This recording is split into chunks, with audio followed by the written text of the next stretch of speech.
আমার নাম নাবিল। আমি আজ যে ঘটনাটা বলতে যাচ্ছি তা আমার জীবনের কোনো ঘটনা নয়, তবে আমি যার কাছ থেকে শুনেছি এবং সচক্ষে যা দেখেছি তা আমার জীবনের এক অবিস্মরণীয় স্মৃতি হয়ে আছে। ঘটনাটি ঘটেছিল আমার খালাতো ভাই সজীবের সাথে। আজ থেকে প্রায় 30 কিংবা 35 বছর আগের কথা। তখন উত্তরবঙ্গের দিনাজপুর রংপুর এলাকা এখনকার মতো এত উন্নত ছিল না। চারদিক ছিল ঘন জঙ্গল আর পুরনো জমিদার আমলের ধ্বংসাবশেষ। আমার খালু ছিলেন একজন ফরেস্ট অফিসার, বন বিভাগের কর্মকর্তা। ওনার পোস্টিং হতো সব নির্জন আর গাছ ছমছমে বনাঞ্চলে।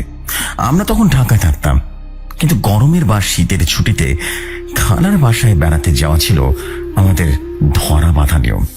সাজি তখন ক্লাস 9-এ পড়ে আর আমি ক্লাস 10-এ। বয়সের ব্যবধান কম হওয়ার কারণে আমাদের সম্পর্কটা ছিল একদম গলার গলা বন্ধুর মত। হঠাৎ একদিন খবর এলো খালুর পোস্টিং হয়েছে দিনাজপুর রামসাগর দিঘির কাছে, গভীর বনাঞ্চল ঘেরা এক এলাকায়। জায়গাটার নাম এখন ঠিক মনে নেই, তবে স্থানীয়রা ওটাকে কালো টিলার রেঞ্জ বলতো। সরকারি কোয়ার্টার ছিল একেবারে জঙ্গলের কিনারে। বিশাল বড় একতলা বাংলো বাড়ি, ব্রিটিশ আমলের তৈরি। ইটের দেওয়ালগুলো শ্যাওলায় ঢাকা ছিল আর বাড়ির সামনে বিশাল একটা আমবাগান। নতুন জায়গায় যাওয়ার পর সজীবের খুব আনন্দ হলো। জঙ্গলের ভেতরে ঘুরে বেড়ানো, পাখি ধরা, সব এসব এক প্রকার নেশা ছিল। আমি যখন ছুটিতে ওদের বাড়িতে গেলাম তখন সজীব ওই এলাকায় মাত্র 1 মাস হলে এসেছে। কিন্তু আমি গিয়ে সজীবের মধ্যে এক অদ্ভুত পরিবর্তন লক্ষ্য করলাম। সজীব এমনিতে খুব ছটফটে, হাসি খুশি আর একটু বেশি সাহসী ছেলে ছিল, কিন্তু আমি গিয়ে দেখলাম ও কেমন যেন চুপচাপ হয়ে গেছে। ওর চোখের নিচে কালচে দাগ, শরীরের সেই হষ্টপুষ্ট ভাবটা নেই, কেমন যেন ফ্যাকাশে হয়ে গেছে। আমি জিজ্ঞেস করলাম, কিরে সজীব, তুই এমন শুকিয়ে যাচ্ছিস কেন? এখানকার পানি কি পেটে হয় না? সজীব ব্লান একটা হাসি দিল আর বলল, না রে, শরীরটা ভালো যাচ্ছে না কয়েকদিন, রাতে ঘুম হয় না। আমি ভাবলাম হয়তো বা নতুন জায়গা, মানিয়ে নিতে সময় লাগছে। কিন্তু আসল ঘটনাটা যে এতটা ভয়ঙ্কর তা আমি ঘুণাক্ষরও টের পাইনি। ঘটনার সূত্রপাত হয় আমি যাওয়ার ঠিক 3 দিন পর। সেদিন ছিল অমাবস্যার রাত। গ্রামের একদিকে অমাবস্যার রাতের মতো খুটখুটে অন্ধকার, হাত বাড়ানি নিজের হাতও দেখা যায় না। আমরা 2 ভাই এক রুমে ঘুমাতাম, খালু আর খালা পাশের বড় রুমে। রাত তখন আনুমানিক 2টা কিংবা 3টে হবে। হঠাৎ সজীবের বিকট চিৎকারে আমার ঘুমটা ভেঙে গেল।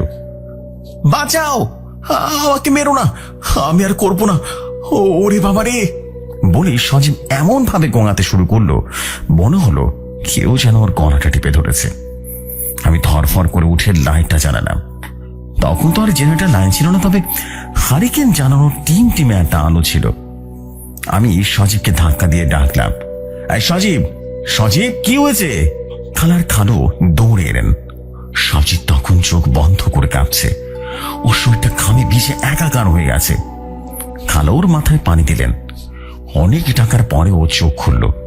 ওর চোখ ছিল তীব্র আতঙ্কে ভরা, মনে হচ্ছিল ওর সাক্ষাৎ যমদূত দেখেছে।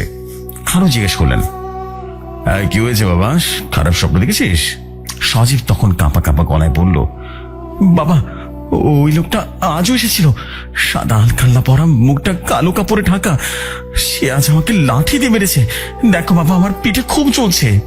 আমরা সবাই রীতিমতো অবাক হয়ে গেলাম। স্বপ্ন তো স্বপ্নই হয়, তাতে শরীরে ব্যথা কেন হবে? কিন্তু সজীব যখন তার গেঞ্জিটা তুলল, আমাদের সবার চোখ কপালে উঠল। সজীবের পিঠের ঠিক মাঝখানে, মেরুদণ্ডের ঠিক উপরে স্পষ্ট লাল হয়ে ফুলে আছে, যেন কেউ কিছুক্ষণ আগে শক্ত বাঁশের কঞ্চি বা লাঠি দিয়ে সজীবকে সজোরে বাড়ি দিয়েছে। দাগটা একদম টাটকা, চামড়া ফেটে হালকা রক্তও জমে আছে। খালা রীতিমতো ভয় কেঁদে ফেললেন। খালু বেশ চিন্তিত হয়ে পড়লেন। তিনি বললেন, এ তো মশার কামড়ের কামড় নয় রে, এ তো পরিষ্কার বাইরের দাগ। পরদিন সকালে সজীবের অবস্থা আরো খারাপ হলো। সকালে নাস্তা করতে বসেও 1 লকমা ভাত মুখে দিল, সাথে সাথে বমি করে ভাসিয়ে দিল। ওর শরীরে কিছুই রাখতে পারছিল না। আমি লক্ষ্য করলাম সজীব জানালা দিয়ে বারবার পেছনের জঙ্গলের দিকে তাকাচ্ছে। যেন কেউ ওখান থেকে তাকে ডাকছে বা নজর রাখছে। বিকেলে আমি সজীবকে চেপে ধরলাম, বললাম, তুই আমাকে আজকে সব বলবি। বল বল, তোর কি করছিস, সত্যি করে বল, তুই কি করছিস? এই জঙ্গলে কি তুই একা কোথাও ছিলি? সত্যি করে বল। প্রথমে কিছুই বলতে চাইল না, পরে অনেক জোরাজুরি করার পর সজীব যা বলল তা শুনে আমার রক্তহীন হয়ে গেল। সজীব বলল, ভাইয়া, তুই আসার 1 সপ্তাহ আগের কথা।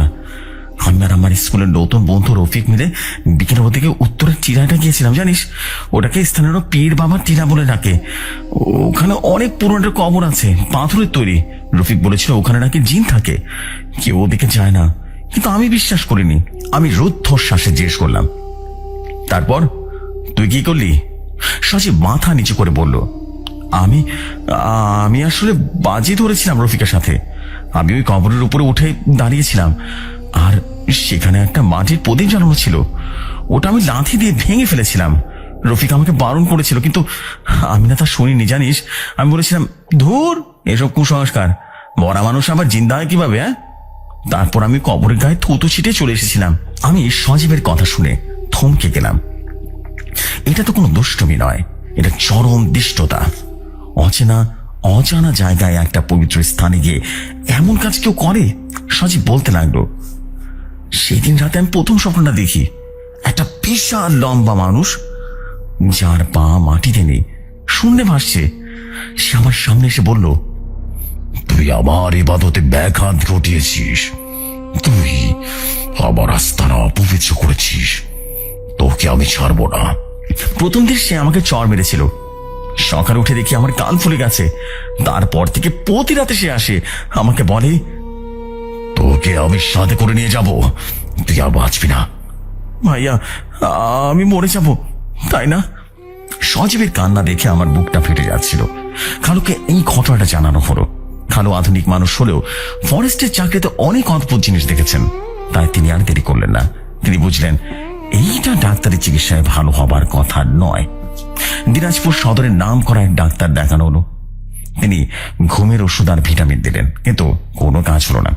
সজীব দিন দিন শুকিয়ে কঙ্কালসার হতে লাগলো। ওর চোখের নিচে কালি জমে গেল। অবশেষে খালু সিদ্ধান্ত নিলেন গ্রামের এক প্রবীণ হুজুরের কাছে যাবেন। স্থানীয় ফরেস্ট গার্ডরা বলল, পাশের গ্রামে এক কামেল বুজুর্গ ব্যক্তি আছেন, যিনি সব জিনপুরীর ঝামেলা মেটাতে পারেন। তার নাম মাওলানা সুলাইমান। শুক্রবার আসরের নামাজের পর আমরা সজীবকে নিয়ে ওই হুজুরের বাড়িতে গেলাম। হুজুর সজীবকে দেখে গম্ভীর হয়ে গেলেন। তিনি সজীবের চোখের দিকে তাকিয়ে বললেন, বাবা, তুমি তো অনেক বড় ভুল করে ফেলেছ। যার সাথে বায়াদেবী করেছে এটা সাধারণ কোনো জিন নয়, সেই বনের রক্ষক, অনেক শক্তিশালী খবিশ জিন। তাকে রাগানো মানে নিজের মৃত্যুকে ডেকে আনা। খালা হুজুরের পায়ে পড়ে কাঁদতে লাগলেন, হুজুর, আমার ছেলেটা তো অবুঝ ভুল করে ফেলেছে, আপনি ওকে বাঁচান। হুজুর কিছুক্ষণ চোখ বন্ধ করে বিড়বিড় করে কিছু একটা পড়লেন, তারপর বললেন, কাজটা খুব কঠিন হবে, ওই জিন খুব রাগী। তো একটা উপায় আছে, আজ রাতে ওকে আমার কাছে এখানে নিয়ে আসতে হবে। আমি হাজিরা জিনকে শরীরে এনে একেবারে ওর সাথে কথা বলবো, দেখি সে কি চায়। রাত তখন 10টা। হুজুরের ঘরের পরিবেশ থমথমে, চারদিকে লোবান আর আগরবাতি গন্ধে রীতিমতো ধোঁয়াচ্ছন্ন। সজীবকে মাঝখানে বসানো হলো। আমরা সবাই গোল হয়ে বসলাম। হুজুর সজীবের কপালে হাত রেখে জোরে জোরে মন্ত্র বা আয়াত পড়তে শুরু করলেন। হঠাৎ করে সজীবের শরীরটা রীতিমতো বেঁকে যেতে শুরু করলো। ওর মুখ দিয়ে রীতিমতো অদ্ভুত কোঙানি বের হতে শুরু করলো, মুখ দিয়ে ফেনা বেরিয়ে আসলো, এবং কিছুক্ষণ পর সজীব শান্ত হয়ে বসলো। কিন্তু যখন সে মাথা তুলল, তখন তার চোখের চাহনি সজীবের মতো ছিল না। চোখ দুটো টকটকে লাল আর মুখে একটা হিংস্র হাসি। হুজুর গম্ভীর গলায় জিজ্ঞেস করলেন, কে তুই? নাম বল তোর। সজীবের কচি গলার বদলে একটা ভরাট গমগমে পুরুষালী কণ্ঠে উত্তর এলো, আমি এই জঙ্গলের বাদশাহ, আমার নাম ইখতিয়ার উদ্দিন। এই ছোকরা আমাকে অসম্মান করেছে, আমি ওকে শেষ করে দেব। বুঝে বললেন, ও বাচ্চা ছেলে, না বুঝে ভুল করে ফেলেছে, আল্লাহর ওয়াস্তে ওকে মাফ করে দে। জিনটা রীতিমতো বিকট শব্দে হেসে উঠল আর বলল, বাফ, ও আমার পবিত্র চেরাগ ভেঙেছে, আমার জয় নামাজে থুতু দিয়েছে, এর শাস্তি একটাই, মৃত্যু। আমি গত 7 দিন ধরে ওর রক্ত চুষে খাচ্ছি, আর 3 দিন পর শেষ হয়ে যাবে। খালা খালু রীতিমতো ভয় কান্নায় অস্থির হয়ে ওঠেন। হুজুর তখন গলার স্বর উঁচিয়ে বলেন, তুই যদি একে না ছাড়িস তা আমি তোকে কিন্তু বন্দি করব, আগুনের বেরি পড়াবো তোকে। জিনটা রীতিমতো রাগে ফসতে লাগলো আর বলল, ক্ষমতা থাকতে কর, তবে মনে রাখবি একে মারার আগে আমি ছাড়বো না। হুজুর বুঝতে পারলেন জোর করে একে বানানো যাবে না। তিনি রণস্বরে বললেন, শোন ইখতিয়ার, তুই তো ইমানদার জিন মনে হচ্ছে, তুই নামাজ পড়িস, ক্ষমা করা মহৎ গুণ। এই ছেলের মায়ের দিকে তাকা, তুই কি চাস বল, কে দিলে তুই একে ছেড়ে যাবি? জিনটা কিছুক্ষণ চুপ করে রইল। সজীবের শরীরটা তখনও কাঁপছে। তারপর জিনটা বলল, ঠিক আছে, আমি একে ছাড়তে পারি, তবে আমার 2টো কঠিন শর্ত আছে। আমার প্রথম শর্ত, এই ছেলেটি আমার আস্তানায় যে অপকর্ম করেছে তা কাফারা দিতে হবে।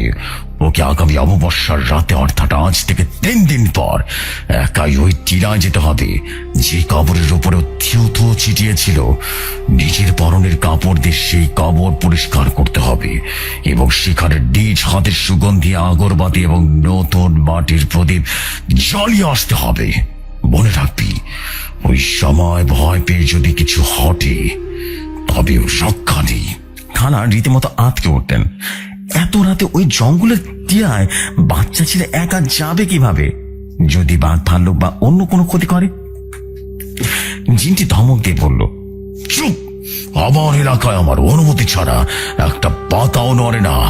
ও যদি আমার শর্ত ভাঙতে চায় তবে বনের কোনো পশু ওর কোনো ক্ষতি করবে না, কিন্তু শর্ত ভঙ্গ করলে আমি ওকে ছাড়বো না। হুজুর দ্রুত ইশারা করলেন চুপ থাকার জন্য। তিনি বললেন, আর দ্বিতীয় শর্ত? জিনটি বলল, দ্বিতীয় শর্ত হলো আবার মায়ের নামে একটা কালো খাসি করে বানিয়ে দিতে হবে, তবে সেই গোস্ত আপনারা কেউ খেতে পারবেন না। ওই টিলার নিচে যে বিশাল প্রাচীন বট গাছটা আছে, জমাই করা খাসির কাঁচা গোস্ত একটা মাটির হাঁড়িতে সেই গাছটার নিচে রেখে আসতে হবে। এটা আমার অধীনস্থ অন্যান্য অতৃপ্ত আত্মাদের জন্য। এই 2 কাজ যদি ঠিকঠাক হয় তাহলে আমি কথা দিচ্ছি আমি এই ছেলের শরীর থেকে চিরতরে বিদায় নেব। হুজুর বললেন, আমরা রাজি আছি। আল্লাহ চাইলে এই শর্তগুলো আমরা পালন করা হবে। তুমি এখন এই মাসুম বাচ্চার শরীর ছেড়ে চলে যাও। জিনটি একটা বিকট হাসি দিল আর বলল, আমি যাচ্ছি, কিন্তু বলে রাখিস 3 দিন পর অমাবস্যা, ভুল হলে লাশ পাবি। কথাটা বলার সাথে সাথে সজীবের শরীরটা তীব্র একটা ঝাঁকুনি দিল এবং সে জ্ঞান হারিয়ে ধপাস করে মাটিতে পড়ে গেল। হুজুর দ্রুত চোখ মুখে পানি ছিটিয়ে তাকে জাগালেন। সজীব ফ্যাল ফ্যাল করে তাকিয়ে রইল, যেন কিছুই মনে নেই তার। পরবর্তী 3 দিন আমাদের পরিবারের উপরে যে কি ঝড় বয়ে গেছে তা বলে বোঝানো যাবে না। খালু এর মধ্যে বাজার থেকে একটা হষ্টপুষ্ট কালো খাসি কিনে আনলেন। নতুন মাটির প্রদীপ, খাঁটি সরিষার তেল, আগরবাতি সবকিছু জোগাড় করা হলো। সবচেয়ে কঠিন কাজ হলো সজীবকে মানসিকভাবে প্রস্তুত করা। ও এমনিতে ভয় সিটিয়েছিল, কিন্তু হুজুর বলেছিলেন, ভয় পেও না বাবা, তোমার সাথে আমাদের স্বভাবে আমার দোয়া থাকবে, তুমি শুধু আল্লাহকে রাখবে। অবশেষে সে ভয়ঙ্কর অমাবস্যার রাত চড়িয়ে এলো। চারপাশ ঘুটঘুটে অন্ধকার। জঙ্গল থেকে ষাঁড়ের হুক্কা হওয়ার ডাক ভেসে আসছে। ঘড়িতে রাত তখন 12টা। হুজুর আমাদের সাথে ছিলেন। তিনি বললেন, টিলার নিচ পর্যন্ত আমরা সবাই যাব, কিন্তু টিলার উপরে কবরের কাছে সজীবকে একাই উঠতে হবে। আমরা টিলার নিচে পৌঁছালাম। জায়গাটা দিনের বেলাতেও গা ছমছমে, আর রাতে তো সাক্ষাৎ মৃত্যুপুরী। বাতাসের শোষো শব্দ যেন মনে হচ্ছিল কেউ ফিসফিস করে কথা বলছে। হুজুর সজীবের হাতে প্রদীপ আর আগরবাতি তুলে দিলেন। বললেন, যাও বাবা, বিসমিল্লাহ বলে উঠে যাও, পেছনে তাকাবে না। সজীব কাঁপা কাঁপা পায়ে টিলার উপরে উঠতে শুরু করলো। আমরা নিচে দাঁড়িয়ে রুদ্ধশ্বাসে অপেক্ষা করতে লাগলাম। আমার বুকের ভেতরে থপ থপ থপ থপ করছিল। মনে হচ্ছিল এই বুঝে কোনো অশরীরী ছায়া সজীবকে ঝাঁপটে ধরবে। প্রায় 15 থেকে 20 মিনিট পর সজীব নিচে নেমে এলো। ওর সারা শরীর ঘামে ভেজা, কিন্তু চোখে মুখে এক অদ্ভুত প্রশান্তি। ও বলল, ভাইয়া, আমি কবরটা পরিষ্কার করেছি। যখন প্রদীপটা জ্বালালাম না, মনে হলো বাতাসের মধ্যে কে যেন বলল, তোর বাপ কবুল করা হলো। যা, চলে যা। আমি আর পেছনে তাকাইনি। এরপর হলো দ্বিতীয় শর্ত পালনের পালা। কালো আর আমি মিলে সেই কালো খাসিটি টিলার নিচে বট গাছের গোড়ায় জবাই করলাম। হুজুরের নির্দেশ মতো সেই কাঁচা মাংস এবং রক্ত একটা বড় মাটির হাঁড়িতে ভরে গাছের গঠরে রেখে আসলাম।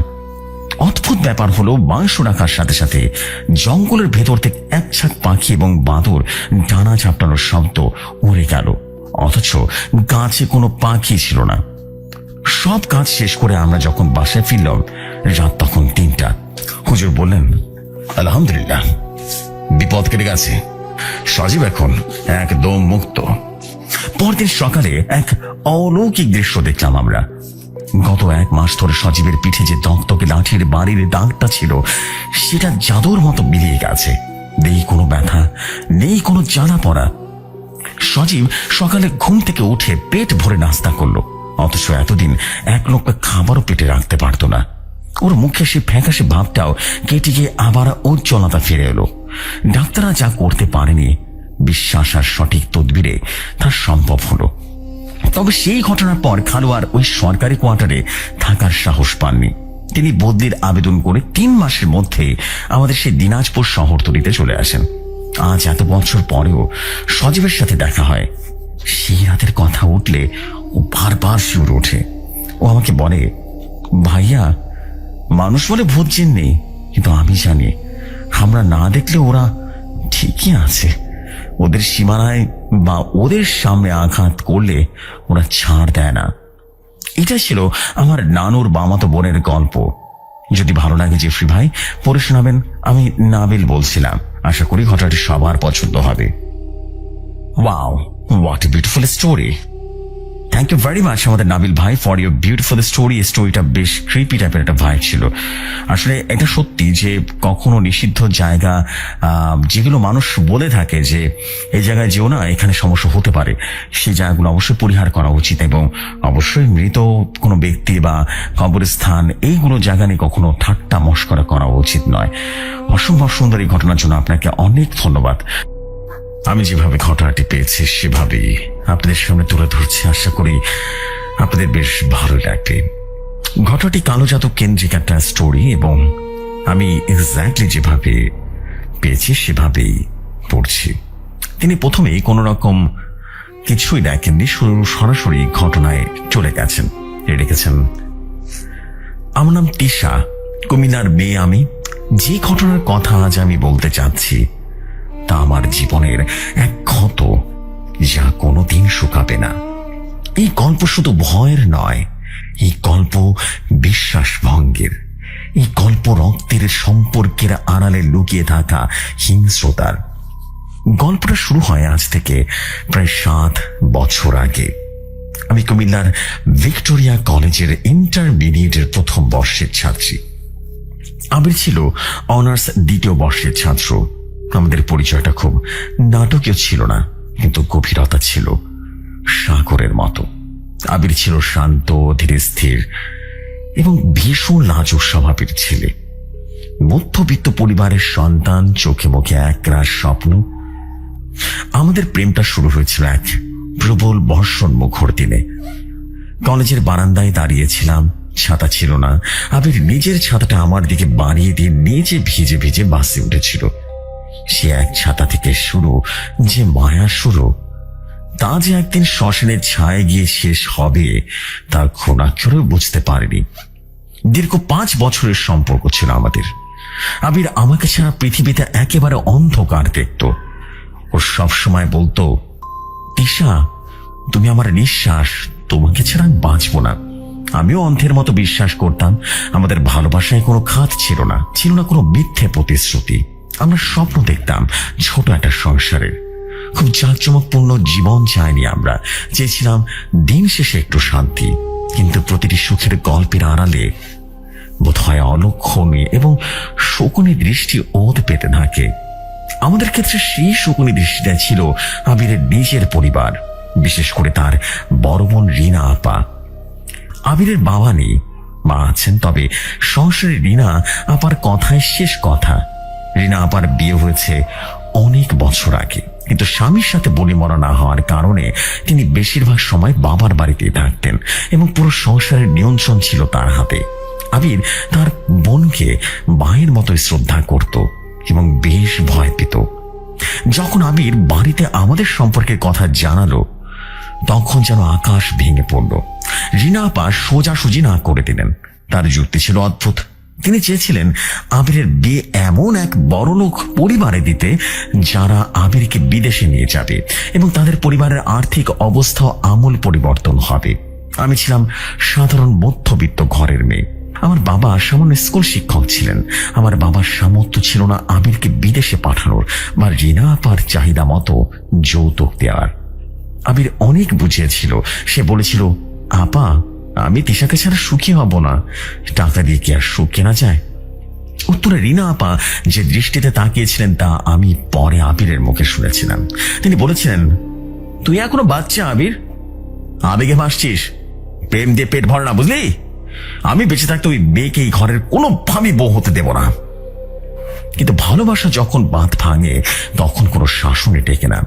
পরিবারের প্রবল আপত্তি, মানসিক অত্যাচার আর হুমকির মুখে দাঁড়িয়ে আবির এক দুঃসাহসী সিদ্ধান্ত নিল।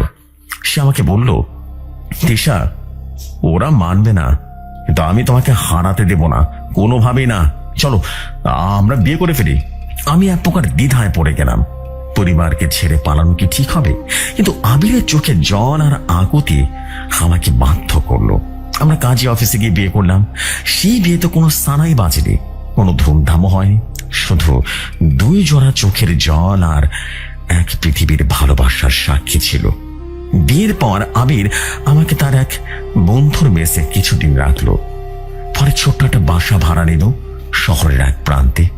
আর্থিক অনটন ছিল। আবির তখন ছাত্র, পাশাপাশি একটা টিউশনি আর পার্ট টাইম চাকরি করত। আমি নিজেও টিউশনি শুরু করলাম। আমাদের দিনগুলো খুব কষ্টে কাটতো, কিন্তু রাতে যখন আবির বাসায় ফিরত তখন সব ক্লান্তি দূর হয়ে যেত। আমরা ডাল ভাত খেতাম, কিন্তু সেই খাবারে বেশ তৃপ্তি ছিল। আবির আমাকে নিজের হাতে খাইয়ে দিত। লোডশেডিং এ রাতের মোমবাতি জ্বালিয়ে আমরা ঘন্টার পর ঘন্টা গল্প করতাম। আবির বলতো, দেখো তিশা, একদিন সব ঠিক হয়ে যাবে, মা ঠিকই মেনে নেবেন। বিয়ে ঠিক 1.5 বছর এভাবে কেটে গেল। এর মধ্যে আবিরের মা গোপনে 2-1 বার ফোন করেছিলেন। তিনি কাঁদতেন, ছেলের জন্য তার বোন কেমন যেন করত, কিন্তু রিনা আপার ভয়ে তিনি প্রকাশ্যে আমাদের মেনে নিতে পারতেন না। হঠাৎ একদিন সেই অঘটনটা ঘটার সূচনা হলো। আবিরের ফোনে রিনার আপার কল এলো। আমি পাশেই ছিলাম। আবির ভয় ভয় ফোনটা ধরলো। ও পাশ থেকে রিনা আপার গলা ভেসে এলো, কিন্তু সেই স্বরে কোনো বাদ ছিল না, ছিল অদ্ভুত এক নমনীয়তা। তিনি বললেন, আবির আর কতদিন এভাবে বাইরে থাকবি বলতো? মায়ের শরীরটা খুব খারাপ করছে রে। মা তোকে আর তিশাকে দেখতে চায়, যাওয়ার হয়ে গেছে, আমরা মেনে নিয়েছি, তোরা ফিরে আয়। আবির বিশ্বাসই করতে পারছিল না। সে রীতিমতো আনন্দে কেঁদে ফেললো।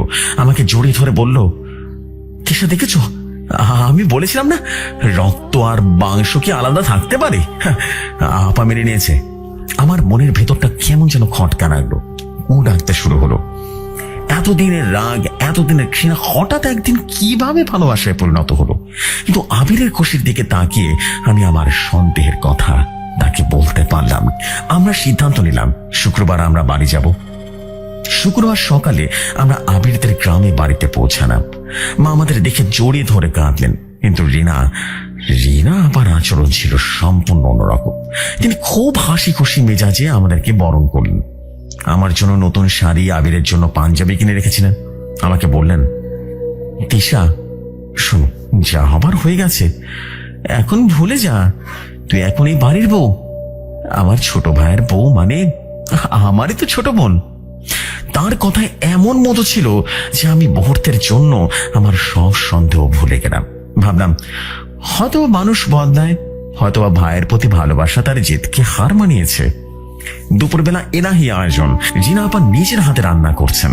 তিনি বারবার আমার আর আবিরের পাতে খাবার তুলে দিচ্ছিলেন। খাওয়া দাওয়া শেষে বিকেলে তিনি আমাকে বললেন, তিশা তুই ঘরে গিয়ে বিশ্রাম নে, আমি আবিরের জন্য স্পেশাল ক্ষীর রান্না করেছি, ওটা তো ওকে খাইয়ে আসি। আমি আর দেরি করলাম না, ঘরে চলে এলাম। কিন্তু কেন যেন আমার মনটা খুব গাইছিল।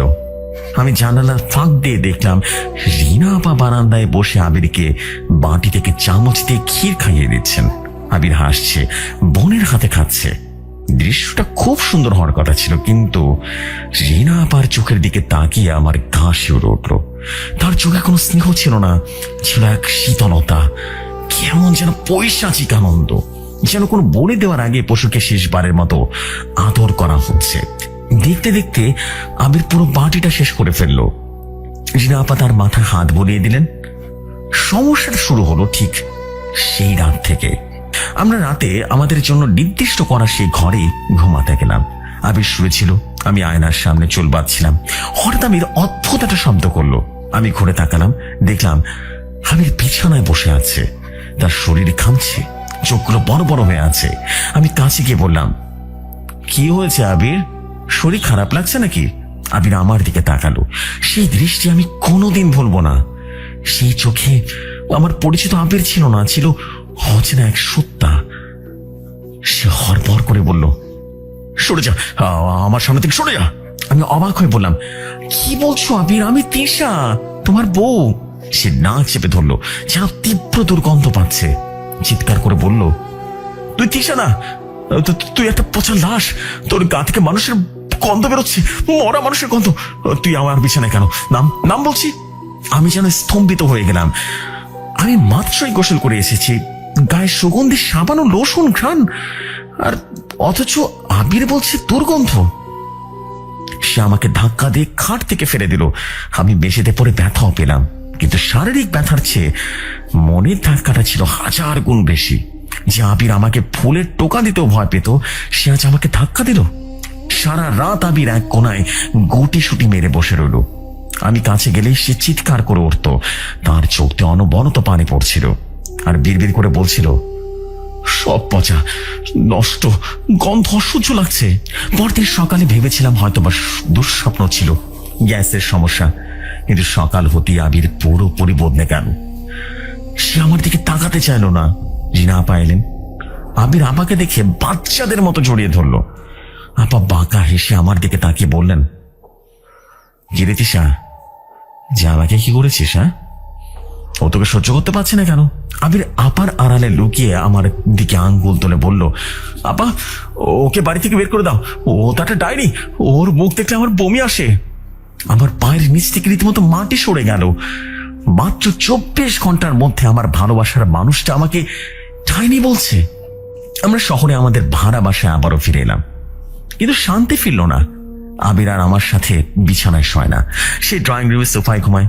আমি রান্না করলে সে খাবার মুখে তোলে না, বলে, তোর রান্না করা খাবারে পোকা ভাসে, তুই আমাকে বিষ খাওয়াতে চাস তাই না? সে বাইরে হোটেলে খায়, আমাকে স্পর্শ তো দূরের কথা, আমার ছায়াও রীতিমতো মারাতে চায় না। অথচ অদ্ভুত ব্যাপার হলো, সে তার বোন রিনা আপার সাথে ঘন্টার পর ঘন্টা ফোনে কথা বলে। তখন সে একদম স্বাভাবিক, হাসি খুশি ভদ্র ছেলে। যে ফোনটা রাখে আর আমার দিকে তাকায়, তখনই তার চেহারা হিংস্র হয়ে ওঠে। মাঝে মাঝে সে আয়নার সামনে দাঁড়িয়ে নিজের মনে কথা বলতো। একদিন তো শুনলাম সে বলছে, তিশাকে মেরে ফেলি, আগে তাড়িয়ে দেবো, আপা বলেছ খারাপ, হ্যাঁ খুব খারাপ। আমি ভয় রীতিমতো কুকড়ে থাকতাম, রাতে দরজা বন্ধ করে কাঁদতাম। আমার সে রোমান্টিক আবির, সে আমার চুলের গন্ধে পাগল ছিল, সে এখন আমাকে দেখলে থুতু দেয়। সেটা কোনো স্বাভাবিক মানসিক রোগ হতেই পারে না। আমি তাকে সাইকিয়াট্রিস্টের কাছে নিয়ে যেতে চাইলাম, সে আমাকে মারতে এলো। দিন দিন আবিরের শরীর ভেঙে যাচ্ছিল, চোখে নিচে কালি, গায়ের রং তামাটে হয়ে যাচ্ছিল, সে শুকিয়ে কাঠ হয়ে যাচ্ছিল। মনে হতো তার শরীরের ভেতরে কেউ যেন রক্ত চষে খাচ্ছে। আমার মা আমার অবস্থা দেখে একদিন আমাদের বাসায় এলেন। আবিরের আচরণ দেখে তিনি শিউরে উঠলেন। আবির আমার মাকে দেখেও কোন রকম সম্মান দেখানো না, উল্টো অপমান করে কথা বলল। মা আমাকে আড়ালে ডেকে বললেন, তিশা, এটা তো স্বাভাবিক অসুখ নয় রে। আবিরের চোখ দেখেছিস, ঘোলাটে লাল, আর ও যেভাবে তোর দিকে তাকায়, মনে হয় তোকে খুন করে ফেলবে। আমাদের কিছু একটা করতে হবে। মা আমাকে একটা পরিচিত হুজুরের কাছে যাওয়ার পরামর্শ দিলেন। হুজুরের নাম সুলাইমান শাহ। তিনি নাকি জিন এবং কালো জাদুর চিকিৎসায় বেশ সিদ্ধহস্ত। আমি শুরুতে এসব বিশ্বাস করতাম না, কিন্তু বিজ্ঞানের সব যুক্তি যখন হার মানে, মানুষ তখন অজানার পথে পা বাড়িয়ে দেয়। আমরা আবিরের একটা ব্যবহৃত গেঞ্জি, তার মাথার কয়েকটা চুল আর আমাদের বিয়ের ছবি নিয়ে হুজুর রাস্তা গেলাম। জায়গাটা ছিল শহরের বাইরে, বাঁশঝাড় ঘেরা এবং এক থমথমে পরিবেশে। হুজুর আমাদেরকে বসতে দিলেন। তিনি অনেকক্ষণ চুপ করে রইলেন। তারপর আবিরের গেঞ্জিটা হাতে নিয়ে চোখ বন্ধ করলেন। হঠাৎ তার শরীরটা কেঁপে উঠল। তিনি গেঞ্জিটা ছুঁড়ে ফেলে দিলেন যেন ওটা জ্বলন্ত আগুন।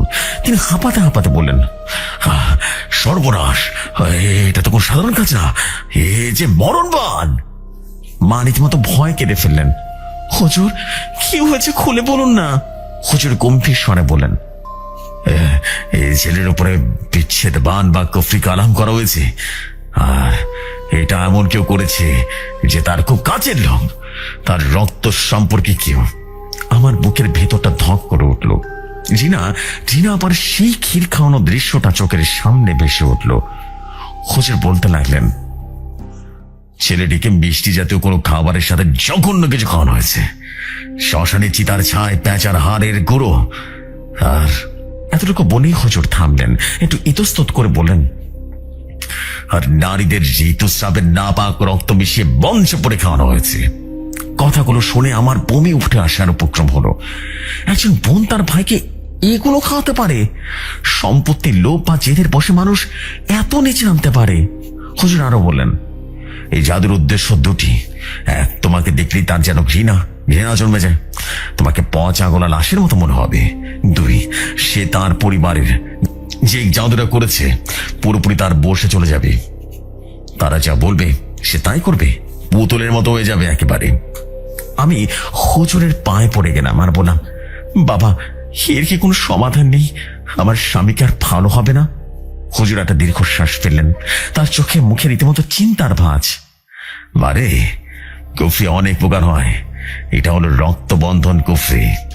এটা শরীরে রক্তের সাথে মিশে গেছে, এখন এটা বের করা মানে তার জান বের করা। তবু হুজুর আমাদের একটা আশা দিলেন। তিনি বললেন, আমি চেষ্টা করে দেখতে পারি, তবে রিস্ক আছে। কাটান করতে গেলে জাদুর প্রভাব উল্টো ছেলের উপর পড়তে পারে, সে পাগল হয়ে যেতে পারে, এমনকি রক্ত ভূমিকার বাড়াও যেতে পারে। আমি যেন দোটানায় পড়ে গেলাম। একদিকে স্বামীকে ফিরে পাওয়ার আকাঙ্ক্ষা, অন্যদিকে তাকে হারানোর ভয়। শেষমেশ সিদ্ধান্ত নিলাম, এভাবে ধীরে ধীরে মরাচ্ছে শেষ চেষ্টাটা করে দেখা ভালো।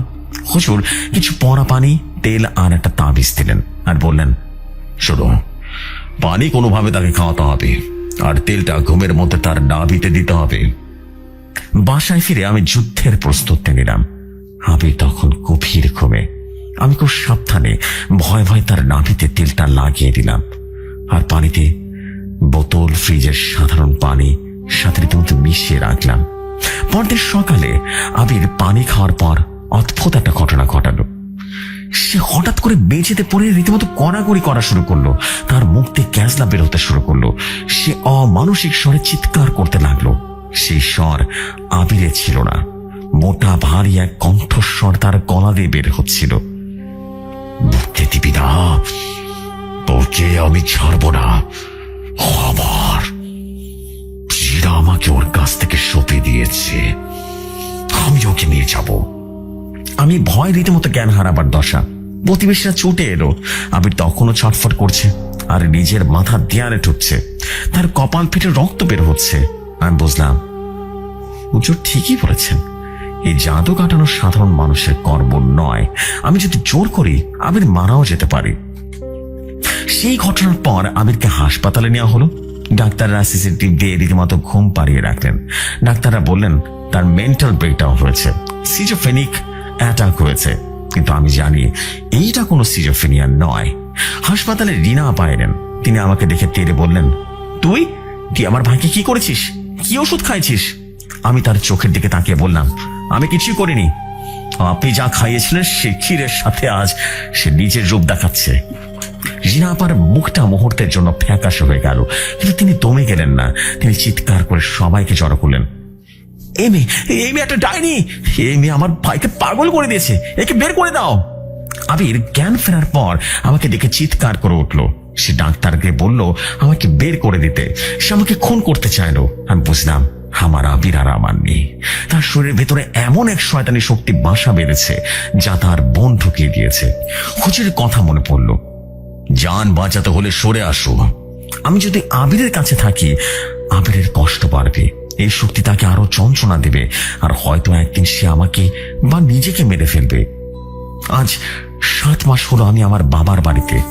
আবিরের সাথে আমার ডিভোর্স প্রক্রিয়া চলছে। না, সত্যি বলছি জেফরি ভাই, আমি চাইনি, কিন্তু আবির উটকিল নোটিশ পাঠিয়েছে। নোটিশে লেখা আমি নাকি তার উপরে মানসিক অত্যাচার করেছি। কি নিষ্ঠুর পরিহাস। শুনেছি আবির এখন কিছুটা শান্ত। আমি তার জীবন থেকে সরে আসার পর সে কুফরির শক্তি হয়তোবা শান্ত হয়েছে, কারণ তার উদ্দেশ্য সফল হয়েছে, আমাদের বিচ্ছেদ। লোকমুখে শুনেছি রিনা আপা এখন আবিরের জন্য নতুন মেয়ে দেখছে, তাদের আত্মীয়ের মধ্যে কোন এক ধনী পরিবারের মেয়ে। আবির নাকি রোবটের মতো সব মেনে নিচ্ছে, তার নিজের কোনো ইচ্ছা শক্তি বলতে কিছুই নেই। মাঝে মাঝে রাতে আমার খুব ইচ্ছে করে আবিরকে একটা ফোন করি, কিন্তু করি না। জানেন, হুজুর বলেছিলেন আমার কণ্ঠস্বর শুনলেও তার ক্ষতি হতে পারে। সত্যি বলছি, তাকে সুস্থ রাখার মাত্র উপায় হলো তার জীবন থেকে আমার অস্তিত্ব পুরোপুরি মুছে ফেলা। ভালোবাসা মানে তো শুধু কাছে পাওয়া নয়, মাঝে মাঝে ভালোবাসা মানুষের মঙ্গলের জন্য তাকে ছেড়ে দেওয়াই হলো সবচেয়ে বড় ভালোবাসা। আমি আবিরকে হারাম রিলেশন থেকে বিয়ে করে হালাল করতে চেয়েছিলাম ঠিকই, কিন্তু আমাদের মাঝে সমাজ আর মানুষের কুটিলতা আমাদের সেই সুযোগটা দিল না। আল্লাহর কাছে আমার একটাই ফরিয়াদ, যারা কালো জাদু করে মানুষের সুখের সংসার ভেঙে ফেলে, মানুষের জীবন নিয়ে ছিনিমিনি খেলে, তাদের বিচার যেন আমি এই দুনিয়াতে দেখে যেতে পারি।